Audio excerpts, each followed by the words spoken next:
அப்படி ஒரு கட்சியை ஒண்ணு நடத்திக்கிட்டு அந்த கட்சியினுடைய தலைவர் தமிழ்நாட்டு முதல்வர் சொல்றாரு, நமக்கு கொள்கை இல்லையா? எப்படி நமக்கு கொள்கை இல்லையா? பிறப்புக்கும் எல்லா உயிருக்கும்னு ஒரு அடிப்படை கோட்பாட்டை நம்ம கட்சியினுடைய ஒரு முக்கிய கோட்பாட்டை அறிவிச்ச நமக்கு கொள்கை இல்லையா? எல்லாருக்கும் எல்லாமும் கிடைக்கணும், சமூக நீதி கிடைக்கணும், அந்த சமூக நீதி உண்மையான சமூக நீதியா இருக்கணும், சாதி வாரி கணக்கெடுப்பு நடத்தணும்னு ரொம்ப ஸ்ட்ராங்கா சொன்ன நமக்கு கொள்கை இல்லையா? CAA அறிவிச்சதுக்கு அப்புறம் அப்ப நம்ம கட்சி ஆரம்பிக்கிறதுக்கு முன்னாடியே எதிர்த்த நமக்கு கொள்கை இல்லையா? வகுப்பு சட்டத்தை எதிர்த்து உச்ச நீதிமன்றத்துக்கு முதல்ல போன நமக்கு கொள்கை இல்லையா? நீட்ட வந்தா ஒழிச்சிருவேன், நீட்ட வந்தா அழிச்சிருவேன், ஆட்சிக்கு வந்தவனே ரத்து செய்யறதே நீட்ட தான், அப்படி இப்படின்னு கதையெல்லாம் விடாம கல்விய மாநில பட்டியல சேர்க்கணும்னு சொன்னதோட மட்டும் இல்லாம அதுக்கு ஒரு இடைக்கால தீர்வை சொன்ன நமக்கு கொள்கை இல்லையா?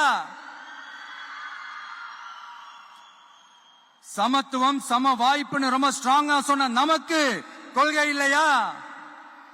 இப்படி கொள்கையை வெறும் பேச்சில மட்டுமே பேசிக்கிட்டு எல்லா கொள்கையும் அண்டர் கிரவுண்ட்ல அடக்கி வச்சுக்கிட்டு என்னமோ இவங்களுக்கு மட்டும்தான் எல்லா கொள்கையும் குத்தகைக்கு எடுத்த மாதிரி, இவங்க கொள்கையே கொள்ளை தானே. எப்படி இவங்க கொள்கையே கொள்ளை தானே. இதெல்லாம் மக்களுக்கு யாருக்கும் தெரியாதுன்னு நினைச்சிட்டு இருக்கீங்களா?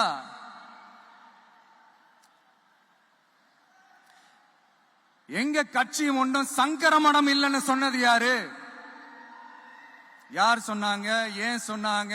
எதுக்கு சொன்னாங்க?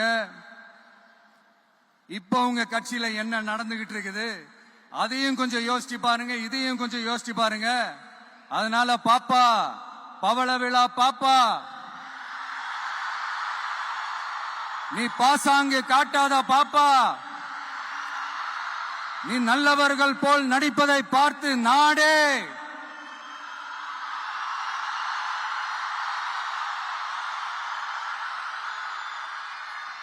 பாப்பான்னு சொன்னோம். அப்ப கூட பாத்தீங்கன்னா பாப்பான்றது ரொம்ப ஆசையா பாசமா சாஃப்டா தான் சொன்னோம். அதையே நீங்க அதிர்ச்சியா எடுத்துக்கிட்டீங்கன்னா அதுக்கு நாங்க என்ன பண்றது? அதே நீங்க விமர்சனம்னு சொன்னீங்கன்னா நாங்க என்ன பண்றது? இன்னும் நாங்க விமர்சனம் செய்ய ஸ்டார்ட் பண்ணவே இல்லையே, இன்னும் நாங்க அடிக்க ஸ்டார்ட் பண்ணவே இல்லையே, அதுக்குள்ள அலர்னா எப்படி?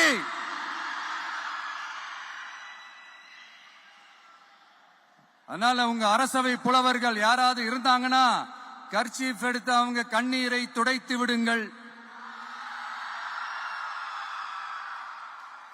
சரி, அது அவங்க பிரச்சனை, அவங்க பாத்துக்கிட்டோம்.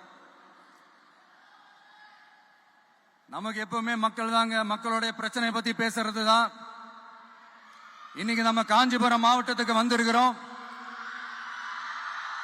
இங்க மக்கள் ஃபேஸ் பண்ற அந்த பிரச்சனையை பத்தி நம்ம பேசி ஆகணும்.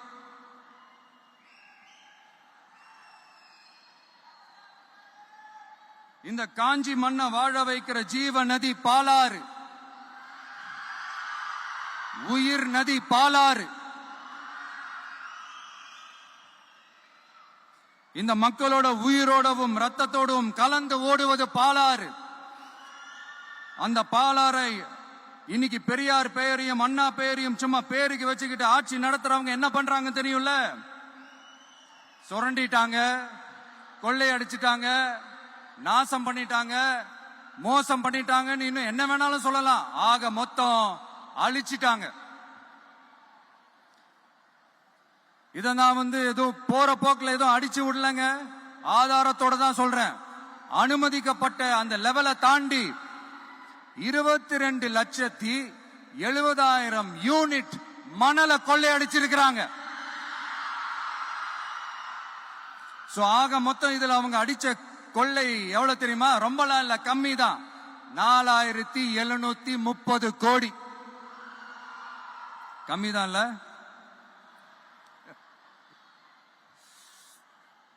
இதுக்கெல்லாம் அவங்க ஆதாரம்லாம் கேட்க முடியாது. ஏன்னா இந்த ஆதாரம்லாம் ஆல்ரெடி கோர்ட்ல இருக்குது, அமலாக்கத்துறை டிபார்ட்மெண்ட்ல இருக்குது. அந்த டிபார்ட்மெண்ட்ல வேலை செஞ்ச சில நல்லவர்கள் அவங்க அடிச்ச அந்த கொள்ளையெல்லாம் தாங்க முடியாம வெளியில வந்து சொன்ன அந்த ஆதாரங்கள், இதெல்லாம் சம்பந்தப்பட்டவங்களுக்கு இன்னும் நல்லாவே தெரியும். அதனால இது சம்பந்தமா ആധാരങ്ങളെ കൊടുല്ലാം அவங்க கேட்க முடியாது. ലോകത്തെവിടെയായാലും ഏത് സമയത്തും 24 വാർത്തകളും ഓഗ്മെന്റഡ് റിയാലിറ്റി പാക്കേജുകളും എക്സ്പ്ലെയിനറുകളും വിശദമായി കാണാൻ ഞങ്ങളുടെ യൂട്യൂബ് ചാനൽ നിങ്ങൾക്ക് സബ്സ്ക്രൈബ് ചെയ്യാം.